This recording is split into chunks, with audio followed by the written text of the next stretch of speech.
Ever try to teach a dog a new trick? Use treats, right? Right. Well, in the AI world, those treats are called reward models. Yeah. And today, we're diving deep into how those rewards are shaping the future of large language models, especially when it comes to aligning them with what we humans actually want.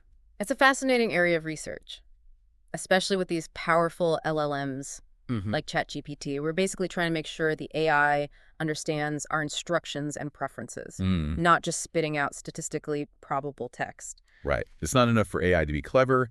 It needs to be helpful, safe, and actually aligned with our goals.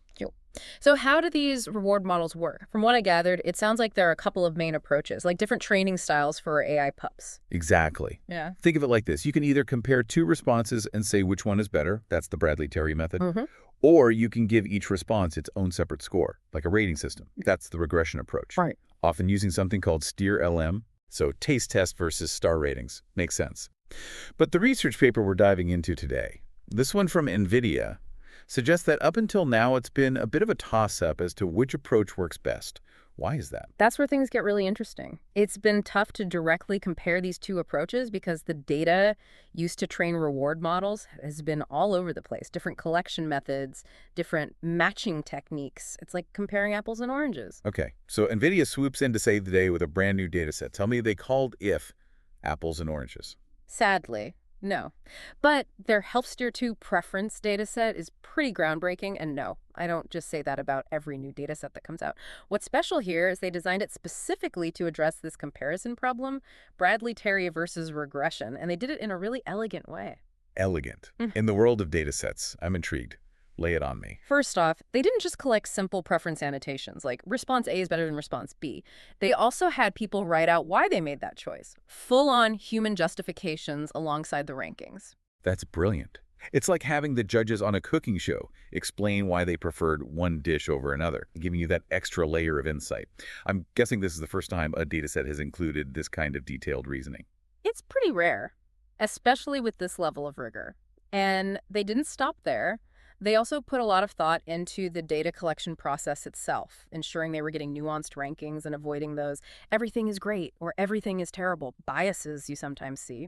Figure 1 in the paper shows just how much effort they put into this. They really raised the bar for data quality, which is crucial if you want to train reward models that actually mean something. So they've got this top-tier data set, HelpSteer2-Preference. Time to put it to the test. That's right. What kind of reward models were they evaluating with this thing?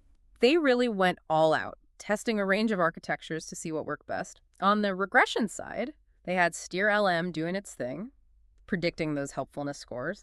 And for the Bradley-Terry camp, they had 3 different variations, each using the preference data in a slightly different way. So, different strokes for different folks, even in the AI model world.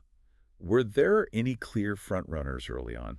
It was a tight race, but what's cool is they also threw in this wild card, the pairwise justifier. Remember those human-written explanations we talked about? The pairwise justifier was specifically designed to leverage those, almost like it was trying to learn the reasoning behind human preferences. Okay, now that's what I call meta. Training AI to think like the humans who are training it. Did it work? Did the pairwise justifier become the AI overlord? Not quite. It did surprisingly well. But according to their RewardBench evaluation, the most accurate reward models ended up being hybrids, combinations of SteerLM regression and a scaled version of Bradley-Terry. A bit of a mixed bag then. No single winner-takes-all algorithm. Exactly. And that's actually a good thing. It means we're not limited to just one approach.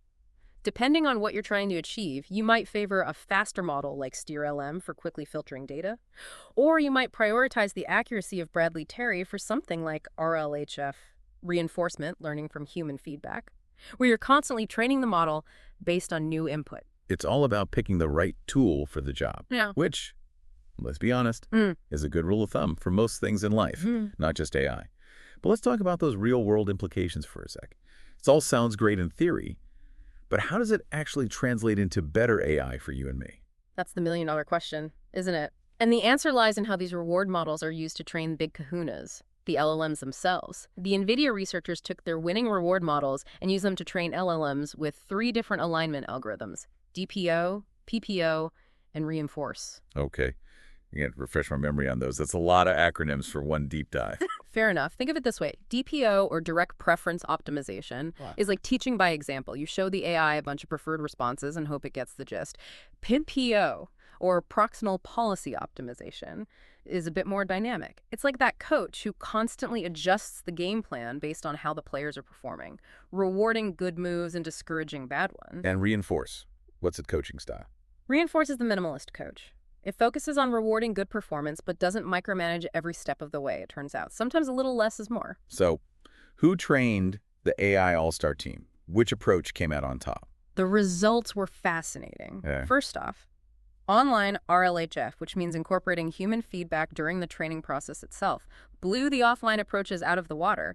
And when it came to the algorithms, Reinforce, our minimalist coach, took home the trophy. They even tested against some leading LLMs, and it held its own admirably. Figure 4 in the paper nicely summarizes all of this. I love an underdog story.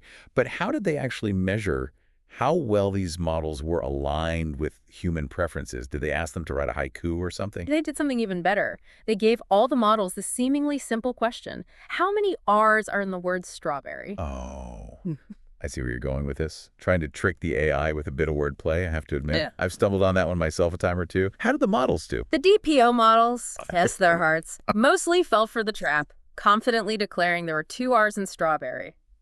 Some of the PPO models tripped up too, but Reinforce was like, hold on, let me break this down for you. It actually spelled it out. That's amazing. Well, not letter by letter, but it did something quite similar, demonstrating a deeper level of understanding. It essentially listed out each letter before stating the correct answer. 3 R's in strawberry. Small example. But it speaks volumes about the power of the right reward model and training algorithm.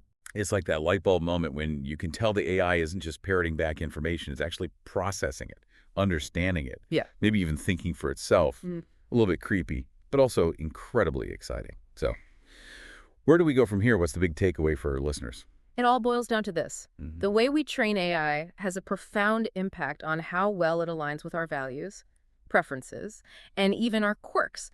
And as this research shows, we're getting better at it all the time. It's like we're moving beyond this idea of one-size-fits-all AI and into this realm of personalized, customized AI experiences. Is that where you see this research leading? Absolutely. Imagine a world where your AI assistant not only understands your tasks, but also your preferences, your communication style, even your sense of humor. We're talking about AI that can adapt to us, not the other way around. Okay.